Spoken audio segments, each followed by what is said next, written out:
Hi, xin chào mọi người. Chào mừng mọi người đã quay trở lại với kênh Hoàng Fishing TV. Trong thời gian vừa qua có rất nhiều anh em nhắn tin hỏi trực tiếp cho mình là làm như thế nào để mình chọn một cây phao mình câu cá rô phi hiệu quả nhất. Thì trong video ngày hôm nay em sẽ chia sẻ cho mọi người cách để chọn cây phao rô phi hiệu quả nhất, và mình sẽ phân tích cho anh em là những ưu nhược điểm của những loại phao này anh em nhé. Mời anh em đón xem video.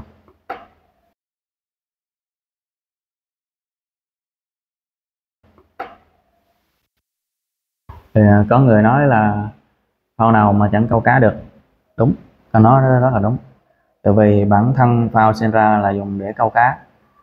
Bất kể cây phao nào cũng có thể câu được cá, nhưng mà làm sao để mình chọn đúng cây phao mình câu cá nó hiệu quả nhất, phù hợp nhất, để mình câu được, tùy theo loại cá mình chọn một cái phao nhất định mình đánh hợp lý và hiệu quả nhất là được anh em nhé. Dựa vào tập tính ăn màu của cá rô phi thì theo kinh nghiệm của em thì em sẽ chọn mẫu phao bầu dài, chân ngắn và tam dài là mẫu phao của rô phi hiệu quả nhất và thích hợp nhất anh em nhé. Tuy nhiên mẫu phao này là mẫu phao nó có tín hiệu phao, độ nhạy phao rất cao.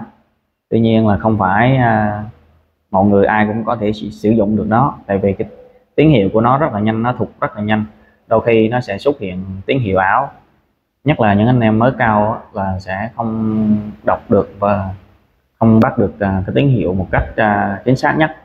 Chính vì thế nên em vẫn sẽ giới thiệu cho anh em cái mẫu phao thứ hai. Đây là cái mẫu phao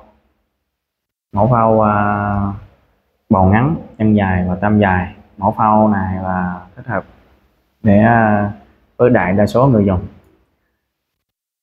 Đây là hai cái mẫu câu rô phi mà mình ưng ý nhất. Bây giờ mình sẽ đi vào chi tiết từng mẫu phao anh em nhé. Đây là cái mẫu đầu tiên, mình sẽ nói về cái mẫu phao bầu dài, chân ngắn và tam dài. Mẫu phao này ưu điểm của nó là cái bầu phao của nó là thon dài và đường kính bầu phao là rất là nhỏ, chân thì ngắn, nên khi xuống nước ấy, phao nó ít bị lực cản của nước, nên xuống nước là phao nó sẽ lật nhanh và sẽ đứng nhanh và chìm nhanh, giúp anh em thấy được cái tín hiệu phao cá ăn.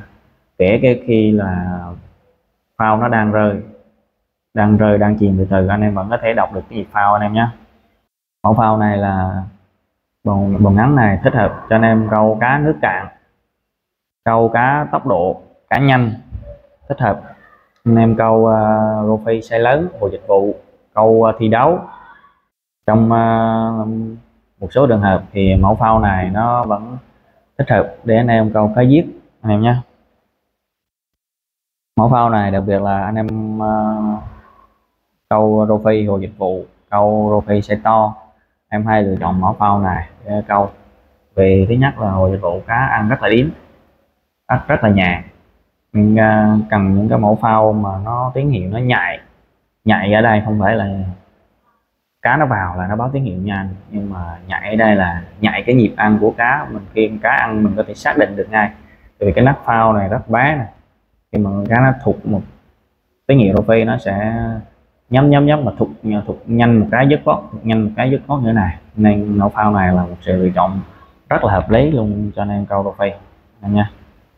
Này thì chỉ là câu cá rô phi size to thì mình mới cần cầu kỳ và chọn phao kỹ càng như thế này, chứ còn anh em mà câu rô phi size nhỏ thì không cần phải cầu kỳ như thế này đâu anh em nhé.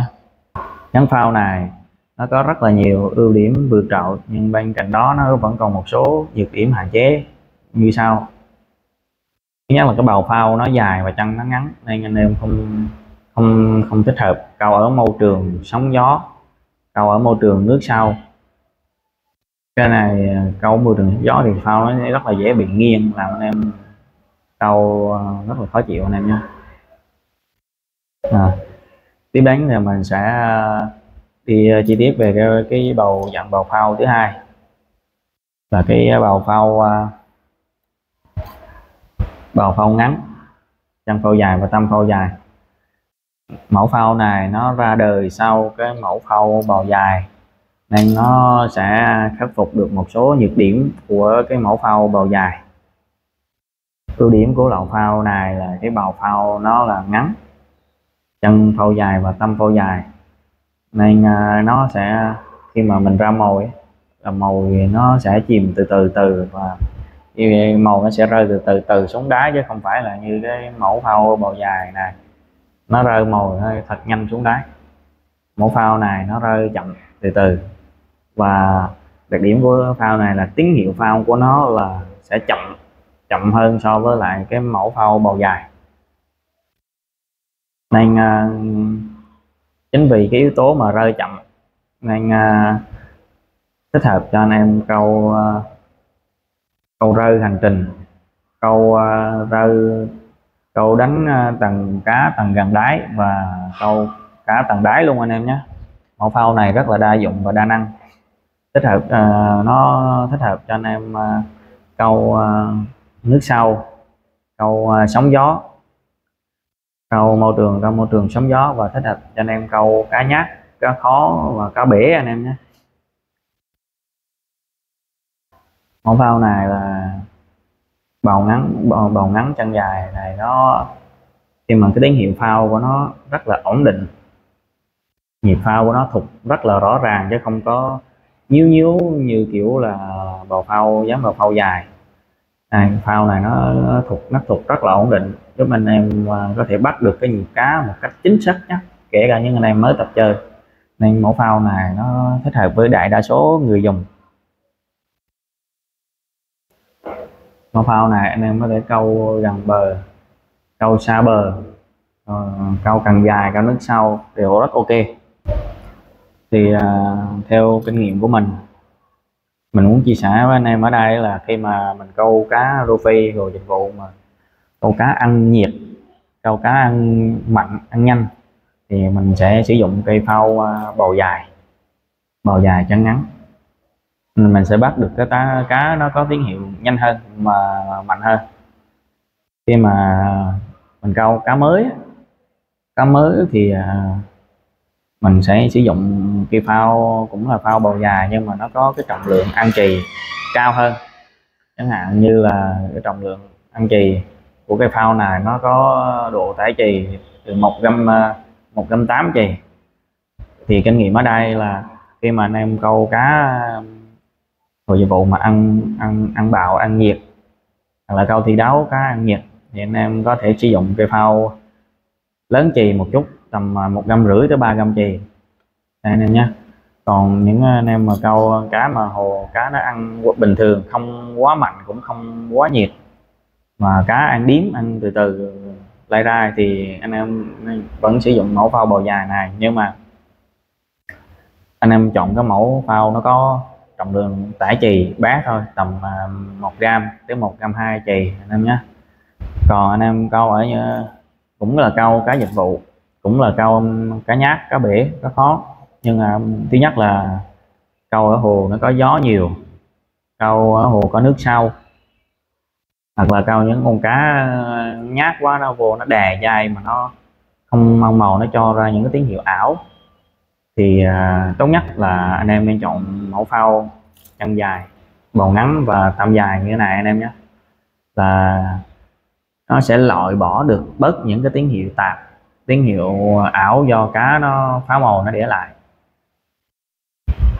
Anh em chọn cái mẫu này để đánh trong trường hợp đó là ổn định nhất. Thì kinh nghiệm của mình là vậy. Thì anh em còn những cái kinh nghiệm nào hay hơn về chọn phao câu cá rô phi thì mà mọi người để lại và comment để mình cùng giao lưu học hỏi với nhau anh em nhé. Cảm ơn mọi người đã đón xem video của em. Hẹn gặp lại mọi người ở video sau. Video sau em sẽ chia sẻ cho mọi người cách chọn phao phù hợp với trục thẻo phao câu ở đây nhé. Cảm ơn mọi người đã xem. Hẹn mọi người ở video sau trên kênh Không Ăn Fishing TV. Cảm ơn mọi người.